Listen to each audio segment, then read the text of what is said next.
Hello दोस्तों, welcome you all to my channel. Okay, so आज के इस लेक्चर में हम देखेंगे एसएससी सीजीएल 2022 टायर 1 1 दिसंबर शिफ्ट 2 के सारे क्वेश्चन, जितने भी क्वेश्चन हैं सारे सबको हम लोग सॉल्व करेंगे। ओके, तो चलिए दोस्तों करते हैं। तो देखिए, पहला सम कुछ ऐसा बोला है कि सॉरी, ये मेरा पहला सम नहीं है। ओके हाँ, तो पहला सम कुछ ऐसा बोला है k is a negative number और मुझे ये दे दिया गया है। ओके, मुझे बोल दिया गया है ये, तो क्या मैं इसे ऐसा लिख सकता हूँ k plus 1/k equals to -2। इसे मैं ऐसा लिख सकता हूँ। ओके, अब मुझे बोला है k नेगेटिव नंबर है, तो देखिए दोस्तों, मैं ऐसा क्या k का वैल्यू पुट करूँ कि मेरा इन दोनों को ऐड करके -2 आना चाहिए। तो मैं k को अगर -1 पुट करता हूँ, ठीक है, तो -1 और -1 कितना आता है? -2। ओके, तो तो इससे मेरा जो ये इक्वेशन है वो सेटिस्फाई कर रहा है। ठीक है, तो मैं अब k का वैल्यू -1 पुट कर देता हूँ यहाँ पे।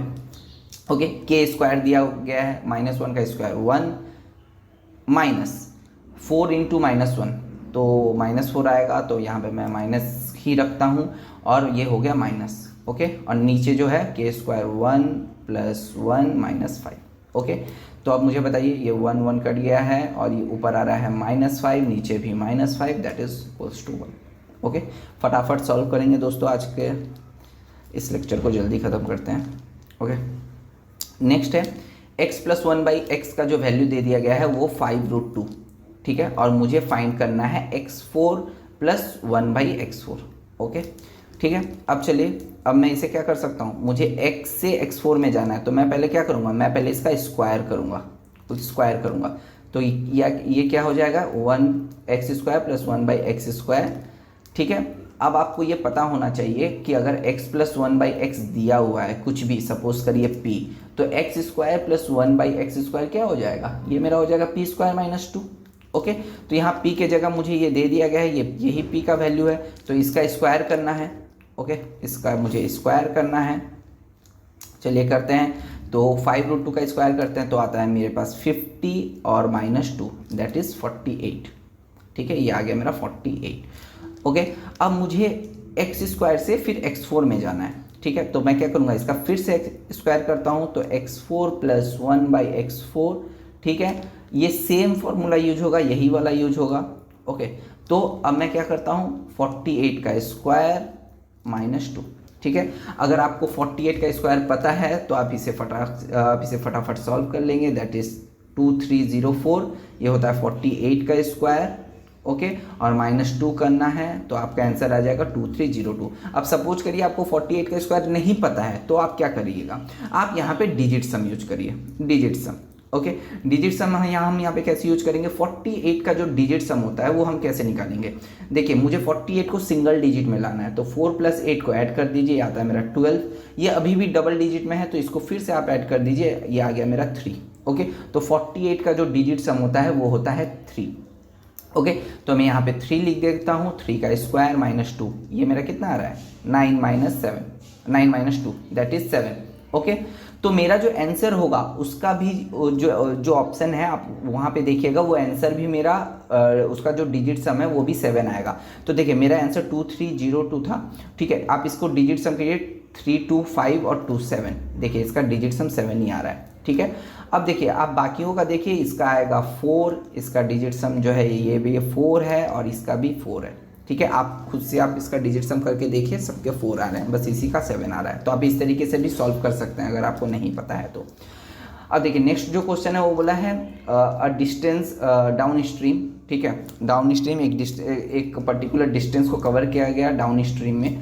डाउन स्ट्रीम मुझे पता है, डाउन स्ट्रीम क्या होता है, दैट इज डाउन स्ट्रीम का जो स्पीड है वो होता है x + y। ठीक है, अप स्ट्रीम का जो स्पीड है ये होता है x - y। ओके, यहाँ पे मैं आपको बता दूँ, x जो होता है वो बोट का स्पीड होता है, बोट का स्पीड। ओके, और y जो होता है वो होता है स्ट्रीम यानी धारा, जो मेरा जो रिवर है। ठीक है, जो मेरा रिवर है वो जिस गति से बह रही है, वो जिस स्पीड से बह रही है, वो होता है मेरा स्ट्रीम का स्पीड। ओके, तो ये छोटा सा जो कॉन्सेप्ट है ये आपको पता होना चाहिए। अब चलते हैं हमारे क्वेश्चन की तरफ। बोला है कि एक पर्टिकुलर डिस्टेंस को कवर करने के लिए क्या हो रहा है, डाउन स्ट्रीम में उससे लग रहा है 9 आवर्स, ओके, और अप स्ट्रीम में उसे लग रहा है 18 आवर्स। डाउन स्ट्रीम लग रहा है 9 आवर्स और अप स्ट्रीम में उसे लग रहा है 18 आवर्स, ओके। बोल रहा है how many hours will it take him to row 3/5 of the distance. अब देखिए मुझे डिस्टेंस तो पता नहीं है, ठीक है, डिस्टेंस तो मुझे पता नहीं है, तो मैं यहाँ पे कुछ ना कुछ लेट कर देता हूँ, कुछ मान लेता हूँ, ठीक है। अब देखिए 3/5 ऑफ डिस्टेंस मुझे निकालना है, 3/5 ऑफ डिस्टेंस, ठीक है। मैं कुछ ऐसा मानूंगा जिससे मेरा ये 5 जो है वो कट जाए, ओके, यहाँ 5 मेरा कट जाए। और एक बात आपको दिमाग में रखनी है कि मेरे पास जब डिस्टेंस होगा और यहाँ पे मेरा टाइम दिया है, ठीक है, तो मैं इसे डिस्टेंस को टाइम से डिवाइड करूँगा, क्या पाने के लिए, स्पीड पाने के लिए, ओके, क्योंकि मुझे यहाँ पे स्पीड की ज़रूरत पड़ेगी, क्योंकि मुझे अगर बोट का स्पीड चाहिए, स्ट्रीम का स्पीड चाहिए, तो मुझे यहाँ पे स्पीड की ज़रूरत पड़ेगी, तो मुझे इसे 9 से भी डिवाइड करना होगा और 18 से भी डिवाइड करना होगा। तो कहीं ना कहीं मुझे यहाँ पे 9, 18 और ये जो 5 है, इन तीनों से मेरा कटने वाला ऐसा कोई नंबर चाहिए। तो मैं इसे कैसे कर सकता हूँ, मैं इन तीनों का एलसीएम ले लेता हूँ। इन तीनों का जो एलसीएम होता है वो होता है 90, ठीक है। अब देखिए अब सवाल कितना ईजी हो गया है। मैं लेट करता हूँ, मेरा जो डिस्टेंस है वो मेरा कितना है, दैट इज 90, ओके, ये मेरा 90 है, ओके। अब देखिए ये तो हो गया मेरा 90। अब डाउन स्ट्रीम में वो कितना जा रहा है, डाउन स्ट्रीम में वो 9 आवर्स में जा रहा है, ओके। तो स्पीड कितना हो गया, 90/9 दैट इज 10, ओके। और अप स्ट्रीम में मुझे कितना जाना पड़ रहा है, 18 आवर्स में हो जा रहा है, तो 90/18, ओके, ये कितना हो गया, 5, ओके। अब देखिए अब मैं आपको बता रहा हूँ, ये जो मेरा x प्लस वाई और x माइनस वाई, ये डाउन स्ट्रीम स्पीड और अप स्ट्रीम स्पीड, ये मेरा दोनों निकल के आ गया, ओके, ये मेरा दोनों निकल के आ गया, कितना, 10 और 5, ओके, 10 और 5। तो मैं यहाँ पे आपका वैल्यू पुट करता हूँ, चलिए यहाँ पे x प्लस वाई जो है वो मेरा आ गया है 10 और x माइनस वाई जो है, जो अप स्ट्रीम का स्पीड है, वो मेरा आ गया 5। अब मुझे x निकालना है, x यानी x मैंने क्या बोला था, ये बोट का स्पीड और y होता है स्ट्रीम का स्पीड, ओके। अगर मुझे x चाहिए तो x आप जल्दी क्विकली निकाल सकते हैं, 10 + 5/2, ये मेरा x आ गया, ओके। ये सारी चीज़ आपको याद करनी चाहिए, ओके, कि किस तरह हम क्विकली इसे निकाल सके। तो ये मेरा आ गया 7.5। और मुझे अगर y निकालना है तो मुझे 10 और 5 को माइनस कर देना है, 10 - 5 दैट इज 2, ठीक है। और ये ऐसा क्यों हो रहा है ये मैं आपको किसी और वीडियो में बताऊंगा, ठीक है। ये मेरा आ गया 2.5, ओके।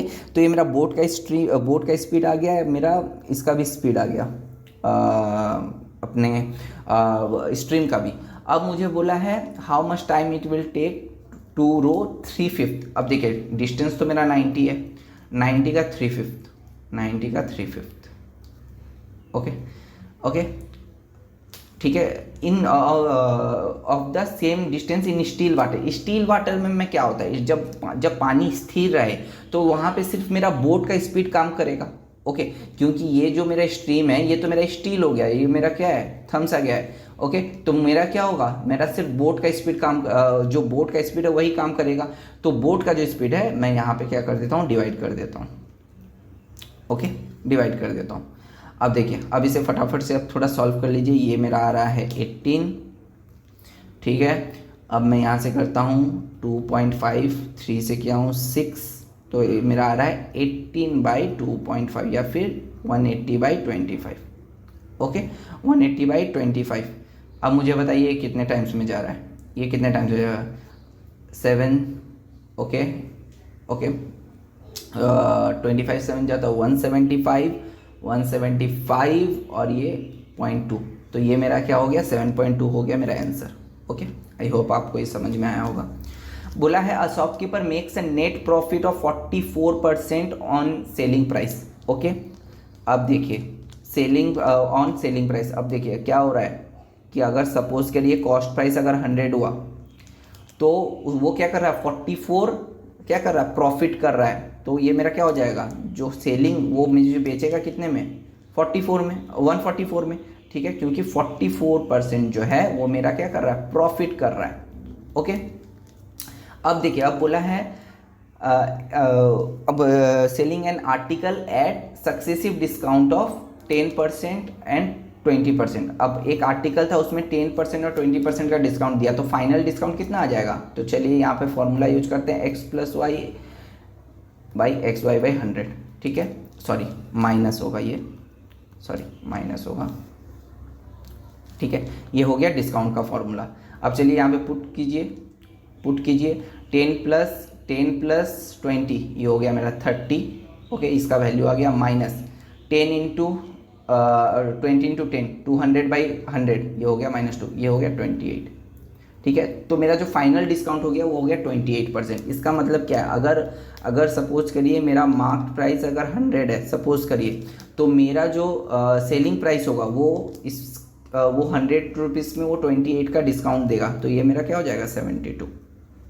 ओके, तो देखिए दोस्तों, यहाँ पे मेरा दो चीज़ों का रेशियो निकल के आ गया, एक है कॉस्ट प्राइस सेलिंग प्राइस और एक है मार्केट प्राइस और सेलिंग प्राइस। लेकिन यहाँ पे क्या है कि सेलिंग प्राइस दोनों का सेम होना चाहिए, क्योंकि वो तो सेम आर्टिकल वो सेल कर रहा है। तो लेकिन यहाँ पे सेलिंग प्राइस देखिए, एक 72 है, एक 44 है, तो इसे मुझे सेम करना होगा। तो मैं सेम कैसे कर सकता हूँ, मैं 72 को 144 पे चेंज कर सकता हूँ। कैसे कर रहा हूँ, इसको मैं 2 से मल्टीप्लाई कर देता हूँ, तो मेरे यहाँ पे क्या निकल के आ रहा है 144, ठीक है। तो देखिए मेरा सेलिंग प्राइस 144 हो गया।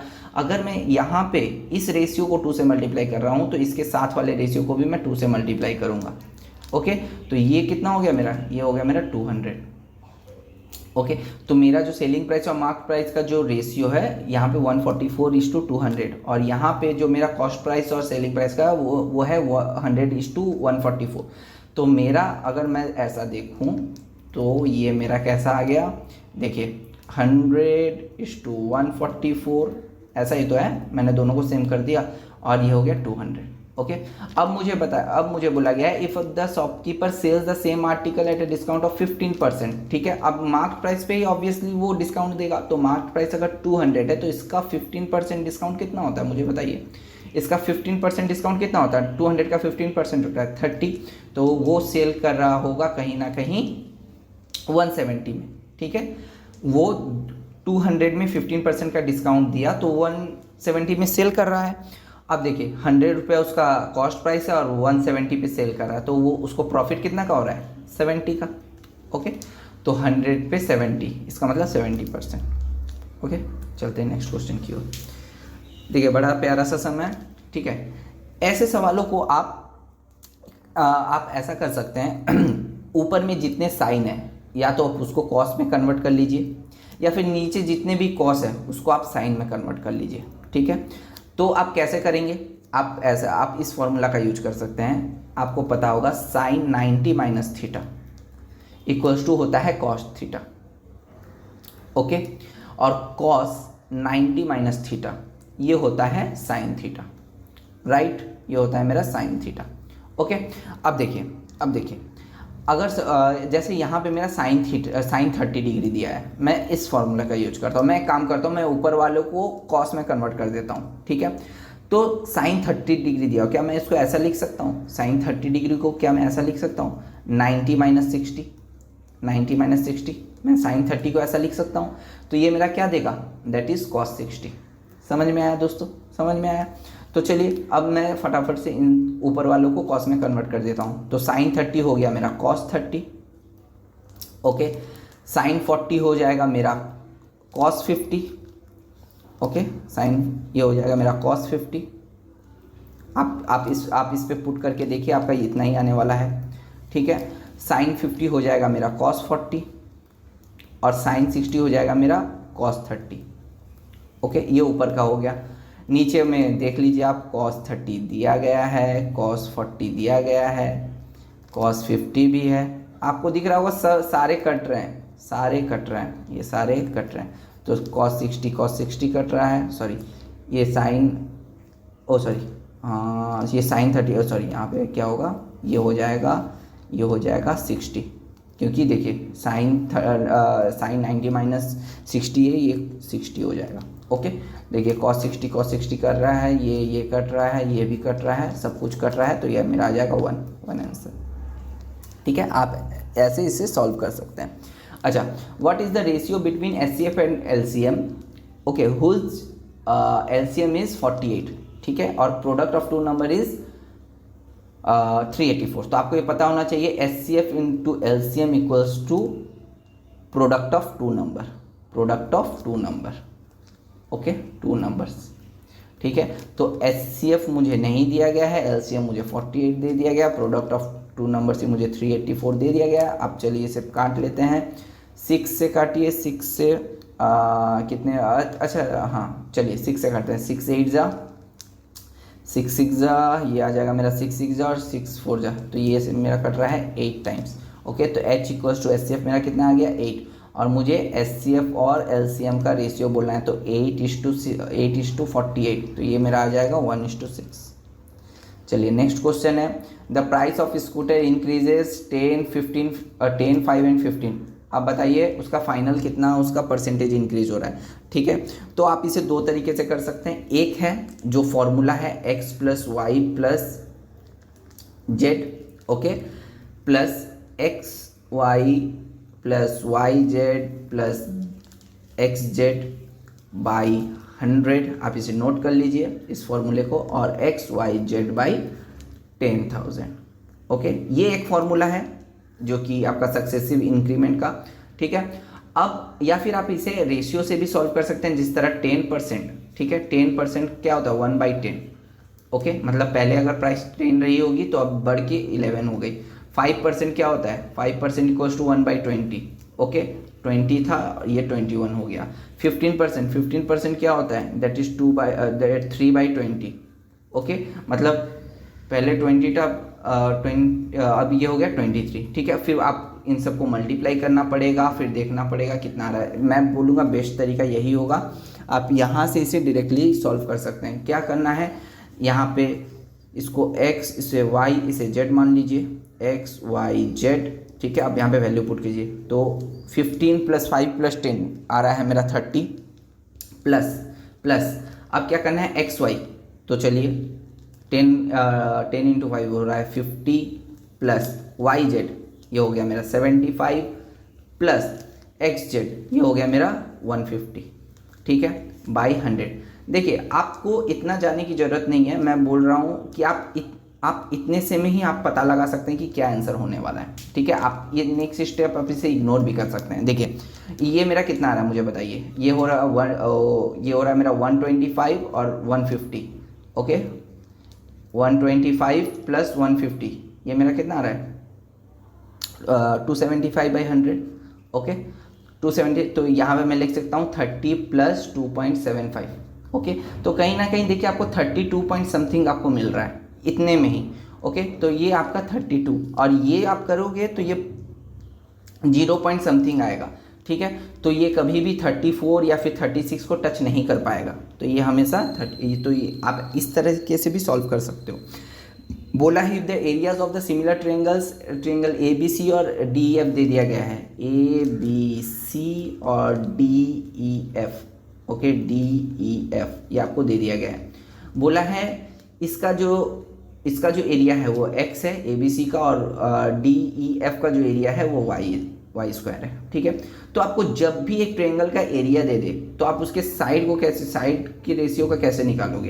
एरिया का रेशियो अगर दे दिया गया, सपोज करिए ये x स्क्वायर y स्क्वायर है, तो आप इसके साइड को कैसे निकालोगे। साइड जो हो जाएगा ये आपका हो जाएगा अंडर रूट और ये एरिया। ओके, ये आपका साइड का रेशियो, तो √x स्क्वायर, तो आपका ये आ जा रहा है x। यहाँ पर भी आपका कितना आएगा y आ जाएगा। तो जो साइड का जो रेशियो मेरे पास यहाँ पे निकल के आ रहा है, साइड का जो रेशियो है वो है x/y को हम x/y भी लिख सकते हैं। ओके, अब देखिए अब मुझे क्या बोला गया है, EF मुझे दे दिया है a, जो EF है ये मेरा a मुझे बोल दिया गया, मुझे निकालना है BC। ठीक है, तो जो एरिया और जो साइड का रेशियो होता है दो सिमिलर ट्रायंगल में, आपको पता होगा उनके जो सिमिलर साइड है वो भी उनका रेशियो भी सेम होगा। तो ये EF और BC ये दोनों सिमिलर साइड्स हैं, तो EF x ये एक्स वाले इस ट्रायंगल का जो साइड है ये हो गया क्वेश्चन मार्क दे दीजिए, और वाई वाला ये है तो इसका जो साइड है वो ए दे दीजिए। तो मेरा क्वेश्चन मार्क का वैल्यू क्या निकल के आ रहा है, ए एक्स बाई वाई। ये हो गया मेरा आंसर।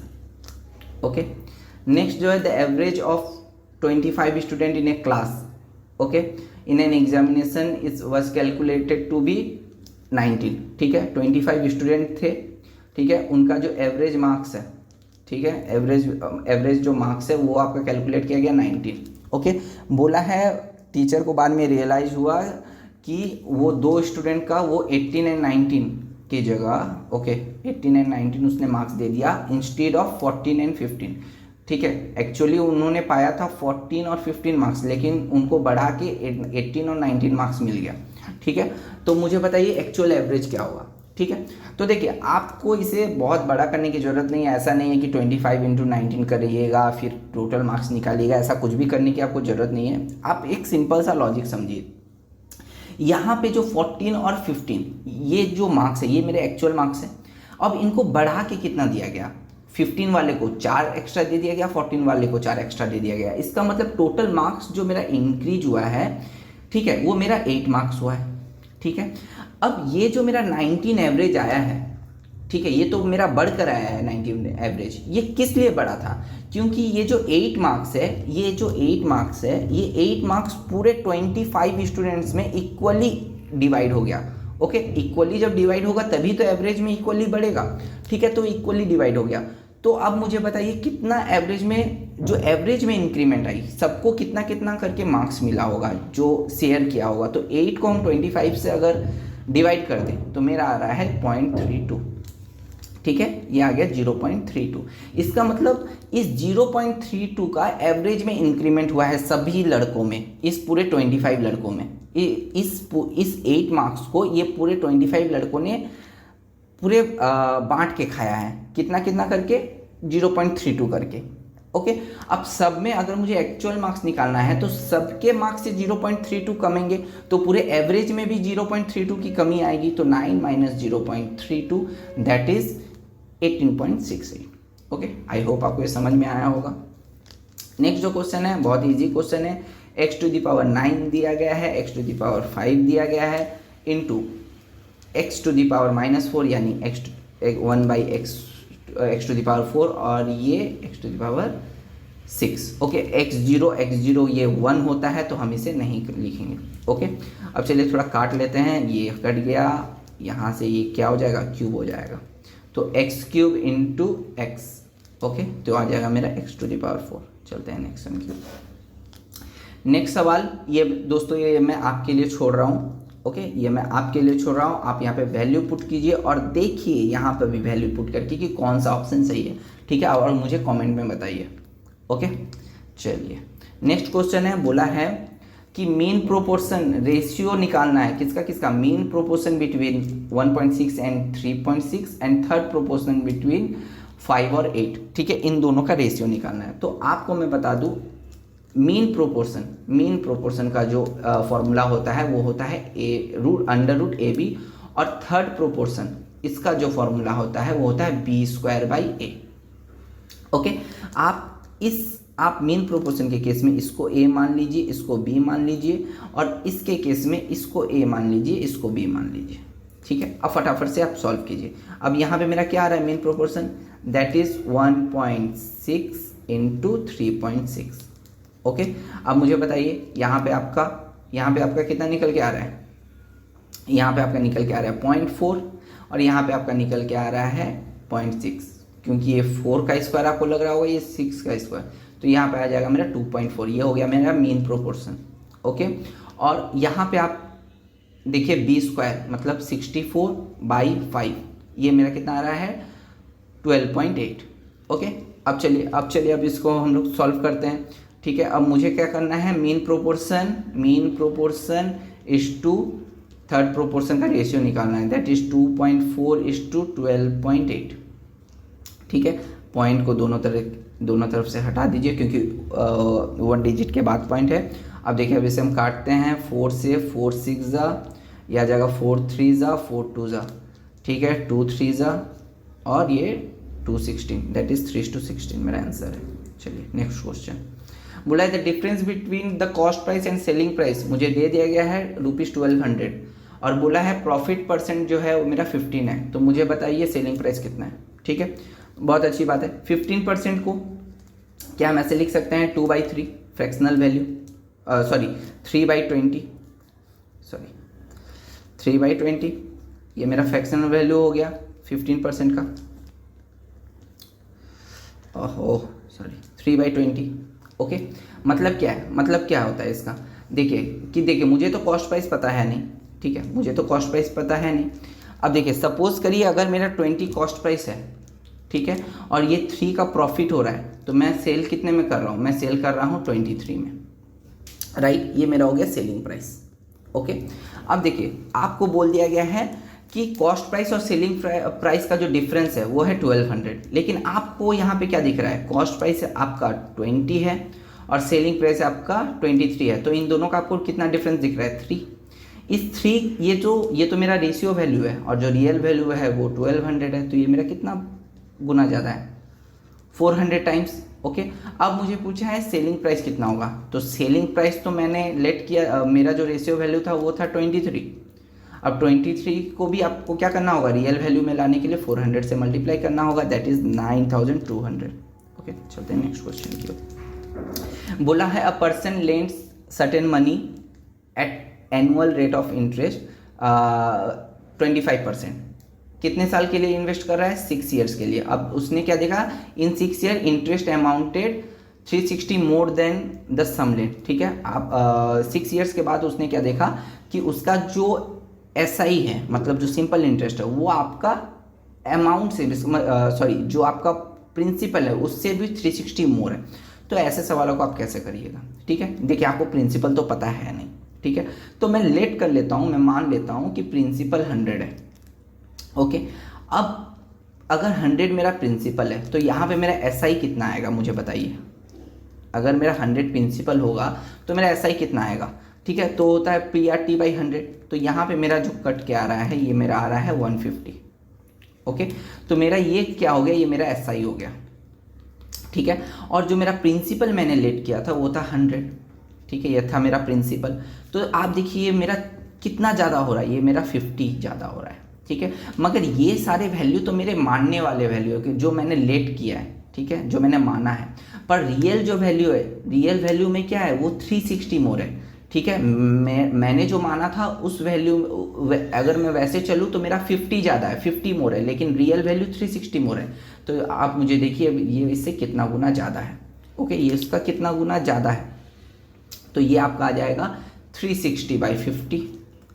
ओके, तो आपका कितना निकल के आ रहा है, दैट इज 7.2। 7.2 ये उससे इतना गुना ज़्यादा है, 7.2 गुना ज़्यादा है। ओके, मुझे क्या पूछा है, मुझे बोला है प्रिंसिपल बताओ। ठीक है, प्रिंसिपल तो मैंने 100 माना था, तो 100 भी तो मेरा मानने वाला वैल्यू है, तो ये इतना ना होकर ये भी इसके 7.2 गुना ज़्यादा हो जाएगा, that is 720। That is answer. Okay, चलिए नेक्स्ट सम है, बड़ा ही प्यारा सम है। बोला है कि the side of an equilateral triangle is 12 centimetre.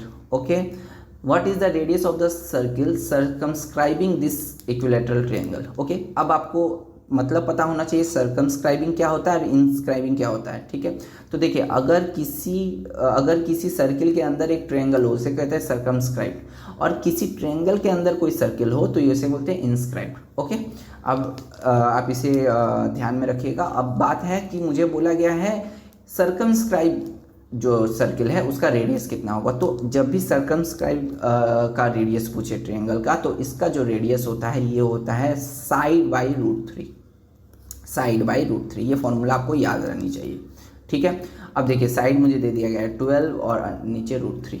Okay, अब हम इसे फर्दर कैसे सॉल्व कर सकते हैं, 4 × 3 दैट इज़ /√3। ठीक है, देखिए ऐसा आप करिएगा नहीं एग्ज़ाम में, मैं आपको समझाने के लिए आपको जस्ट दिखा रहा हूँ। ठीक है, अगर आपको पता है ये प्रोसेस, ये कॉन्सेप्ट, तो आप डायरेक्टली टिक मार सकते हैं 4√3 आंसर। ओके, बोला है रिमाइंडर क्या होगा, बहुत ही इजी सवाल है। ठीक है, इसको अगर हम 8 से डिवाइड करते हैं। ठीक है, अब देखिए अब आप इस पूरे को 8 से डिवाइड मत करने जाइए, ठीक है, आप इसे ऐसे कर सकते हैं। देखिए 8127 है, ओके 8127 है। आप अगर ये लास्ट के वैल्यू को भी अगर आप आप इस लास्ट के वैल्यू को 8 से डिवाइड करके देख लीजिए आपका कितना रिमाइंडर आ रहा है, ओके, तो भी आपका आ जाएगा आंसर। ठीक है, और ऐसा क्यों हो रहा है मैं आपको बता रहा हूँ, पहले आप देख लीजिए।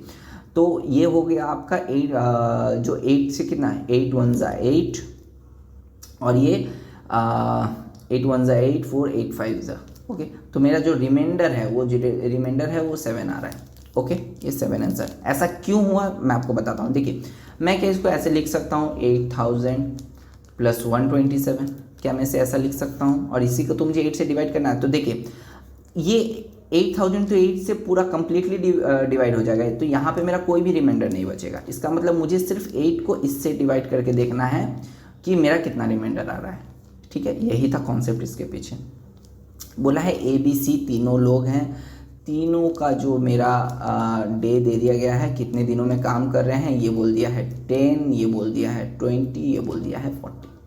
ठीक है, अब देखिए मुझे टोटल वर्क तो पता नहीं है, टोटल वर्क निकालने के लिए हम क्या करते हैं, तीनों का एलसीएम लेते हैं, तो ये हो गया मेरा टोटल वर्क।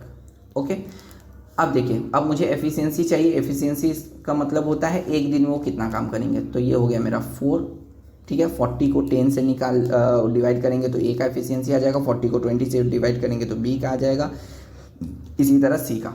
ओके, बोला है कि in how many days will the work be completed if A is assisted by both B and C in every third day. ठीक है, तो देखिए पहले जो 2 दिन है, ठीक है, पहले जो 2 दिन है, फर्स्ट टू डेज ये कौन काम कर रहा है, ये आपका काम करेगा A।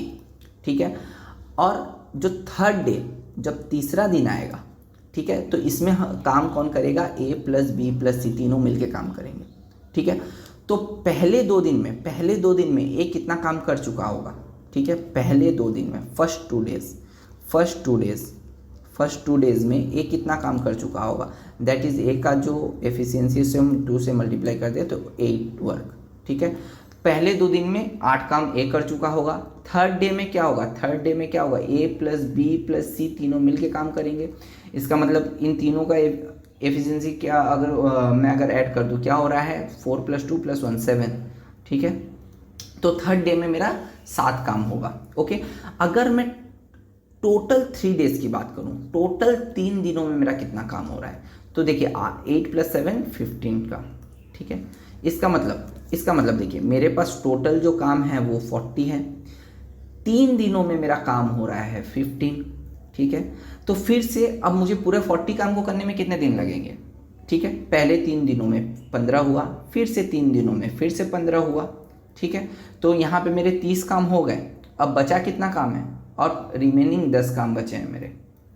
ठीक है, तो ये पहले 6 दिनों में इतने काम हो गए। अब फिर से जब 7वां दिन आएगा, ठीक है, तो वो तो मेरा A काम करेगा। ठीक है, क्योंकि ये दोनों तो फिर से तीसरे दिन पे आएंगे, तो 7 और 8वें दिन पे, 7 और 8, ओके, माने उसके बाद वाले 2 दिन पे, ठीक है, मेरा A काम कर रहा होगा। A कितना काम करेगा, 8 काम करेगा, क्योंकि 2 दिन में A 8 काम करता है। ठीक है, अब देखिए मेरे 8 डेज में मेरे कितने काम कंप्लीट हो जा रहे हैं, मेरे टोटल जो वर्क मेरे कंप्लीट हो रहे हैं वो हो रहे हैं 38। ओके, 8 डेज, ये मेरे डेज हैं और ये मेरे वर्क हैं। ठीक है, 8 डेज में 38 वर्क कंप्लीट हो रहे हैं। अब कितने और वर्क बच गए, और 2 काम बच गए। ठीक है, अब इस 2 काम को A plus B plus C third day करेंगे। ठीक है, तो 2 काम को करने में A plus B plus C को कितना टाइम लगेगा, तो इन तीनों के एफिशिएंसी से आप इसे डिवाइड कर दीजिए। तो यहाँ पे आप टोटल यहाँ पे 8 डेज था। ठीक है, 8 डेज यहाँ पे था और 2/7 यहाँ लगेंगे, तो 8 2/7, ये हो गया मेरा आंसर। ओके, अब देखिए ये बहुत ही अच्छा सा ये फार्मूला बेस्ड है। ठीक है, डायरेक्ट फार्मूला पे क्वेश्चन दिया है, sine alpha minus sign beta कितना होता है, तो ये होता है 2 cos alpha plus beta by 2 और sine alpha minus beta by 2। ठीक है, फॉर्मूलेज आपको याद रहने चाहिए। ठीक है, मैं ट्रिग्नोमेट्री में ये सारी चीज़ें दिखाऊंगा।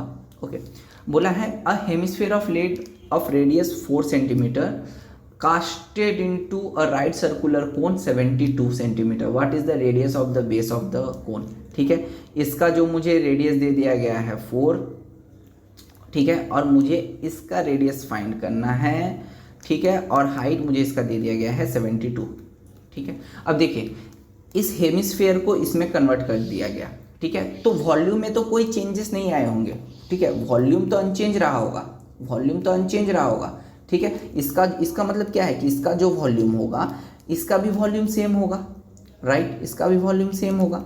तो चलो हम दोनों के वॉल्यूम को सेम कर देते हैं। तो हेमिस्फेयर का जो वॉल्यूम होता है वो होता है 2/3 पाई आर क्यूब, ओके, और कोन का जो वॉल्यूम होता है वो होता है, वो क्या होता है 1/3 पाई आर स्क्वायर एच, यही होता है, यही होता है। अब देखिए आर का वैल्यू तो मुझे यहाँ पे दे दिया गया है 4, तो 4 का क्यूब करेंगे तो मेरा यहाँ पे कितना आ जाएगा 64, तो मैं यहाँ पे लिख सकता हूँ ये हो गया मेरा 64, ठीक है। अब देखिए यहाँ पे 3 है, यहाँ पे 3 है, दोनों 3 कट हो जाएंगे, ठीक है, यहाँ पे पाई है और यहाँ पे भी पाई है, पाई पाई कट हो जाएंगे, तो 64 और 2 ये हो गया मेरा 128 इक्वल्स, ठीक है, आर स्क्वायर का वैल्यू तो मुझे फाइंड करना है, राइट, और एच का वैल्यू मुझे दे दिया गया है 72, ठीक है, तो ये हो गया आर स्क्वायर इंटू 72, ठीक है। तो मैं क्या इसे ऐसा लिख सकता हूँ r square equals to 128/72, okay. अब थोड़ा इसे काट के छोटा कर देते हैं, ओके। देखिए ये कितने टाइम जाएगा, देखिए ये जा रहा है 3 से काटते हैं, नहीं, हाँ 4 से काटते हैं, ओके, 4 3 जा 4 2 जा, ओके, हाँ 4 3 जा 4 2 जा, ओके, हाँ, और ये मुझे बताइए ये कितने टाइम्स पे जा रहा है, ये हो जाएगा 18, ओके, और क्या कट रहा है 2 16 जा 2 9 जा, ठीक है, तो मेरा आर स्क्वायर यहाँ पे आ रहा है 16/9, ठीक है, तो आर का वैल्यू क्या आ जाएगा, आर का वैल्यू क्या आ जाएगा, आर इक्वल्स टू √16/9, ओके, तो ये मेरा आ जाएगा 4/3, ठीक है। तो 4/3 कितना होता है मुझे बताइए, 4/3 कितना होता है, 4/3, ठीक है, दैट इज 1.33, ठीक है, तो ये मेरा आ जाएगा 1.33 आंसर, ठीक है, आप इसे देख सकते हैं। चलिए बोला है तीनों एंगल्स को इस तरीके से दे दिया गया है और बोला है 2x का वैल्यू फाइंड करने, तो ठीक है, ट्रायंगल के तीनों एंगल का सम कितना होता है, ये होता है मेरा इन तीनों को ऐड कर दीजिए तो 180 डिग्री, ओके, यही तो होता है ट्रायंगल के तीनों एंगल का सम, ठीक है। तो देखिए तीनों को ऐड करेंगे तो क्या आएगा x + x + 8x 10x, 46 minus है 96 प्लस में है, इसका मतलब इन दोनों को ये ऐड करेंगे तो कितना आएगा +50 इक्वल्स टू 180, ठीक है। तो x इक्वल्स टू कितना आ जाएगा, ये 50 इस तरफ चला जाएगा तो हो जाएगा 130, 130/10 दैट इज 13, ओके। 2x का वैल्यू पूछा है तो इसका 2 गुना करना है 2x, तो ये हो जाएगा 26, ओके। चलिए नेक्स्ट क्वेश्चन, ये हमारा, हाँ ये हमारा लास्ट क्वेश्चन है, ओके।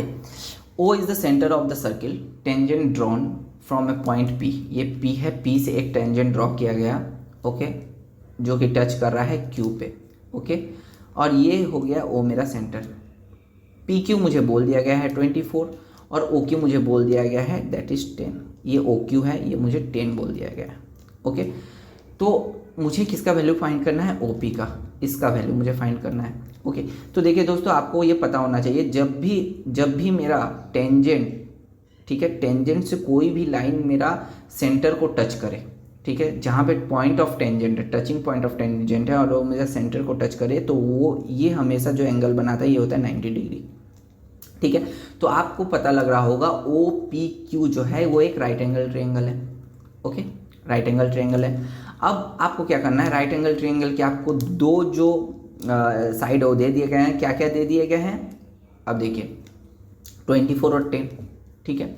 आपको क्या यहाँ पे नहीं दिख रहा है 24 और 10, ठीक है, आपको क्या यहाँ से कुछ ट्रिपलेट नज़र नहीं आ रहा है, ठीक है। मैं अगर इन दोनों साइड के रेशियो को देखूँ तो 2 5 जा 2 12 जा 5 12, और एक जो साइड होता है ट्रिपलेट का वो होता है 13, ठीक है, ये होता है 13, ठीक है। देखिए यहाँ पे जो OP है ये मेरा हाइपोटेनस है, आप यहाँ पे पिथागोरस थ्योरम भी यूज कर सकते हैं, पिथागोरस थ्योरम का आपको पता होगा H² = p square plus b square, इससे भी आप सॉल्व कर सकते हैं, लेकिन ये बहुत बड़ा हो जाएगा। आप 24 का स्क्वायर निकालोगे, फिर 10 के स्क्वायर को माइनस करोगे, ये बहुत बड़ा हो जाएगा। अगर आपको ट्रिपलेट पता है तो ये बहुत ईजिली सॉल्व हो जाएगा, ठीक है। तो आपको पता है ये 5, 12 और 13 ये ट्रिपलेट है, तो ये तो 5 का दो गुना 10 है, और 12 का भी 2 गुना 24 दे दिया गया है, तो 13 का भी 2 गुना 26 होगा। इसका मतलब इसका जो वैल्यू आएगा ओपी इक्वल्स टू मेरा कितना हो जाएगा 26। तो ये मेरा 26 आंसर। सो दोस्तों आई होप आपको ये वीडियो अच्छा लगा होगा और सारे सॉल्यूशन आपको समझ में आए होंगे, ठीक है। और अगर नहीं समझ में आया तो आप कमेंट कर सकते हैं, मैं इसे और भी अच्छे तरीके से समझाने की कोशिश करूँगा। तो दोस्तों आज के लिए बस इतना ही। Thank you very much.